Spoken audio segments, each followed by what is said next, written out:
عثمانیہ یونیورسٹی میں دیکھا گیا کچھ طلبہ تنظیمیں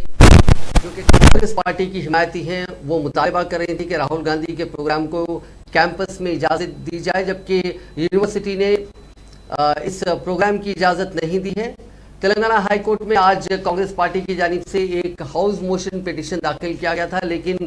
بتایا جا رہا ہے کہ ہائی کورٹ نے اس معاملے میں مداخلت کرنے سے انکار کر دیا اور کہا کہ یہ یونیورسٹی پر منحصر ہے کہ وہ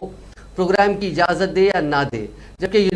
عثمانیہ یونیورسٹی کے انتظامیہ نے یہ صاف کر دیا ہے کہ اس کے احاطے میں کسی بھی سیاسی سرگرمی کی اجازت نہیں دی جا سکتی۔ یہ فیصلہ 2017 میں ایسا لیا گیا تھا، اس کے بعد سے کسی بھی سیاسی پروگرام کو اس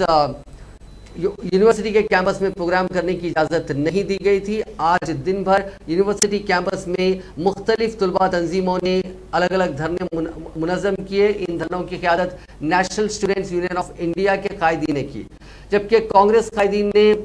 الزام لگایا ہے کہ یونیورسٹی وزیر اعلیٰ چندر شیکھر راؤ کے پریشر کی وجہ سے راہل گاندھی کے پروگرام کو کیمپس میں منعقد کرنے کی اجازت نہیں دے رہی ہے۔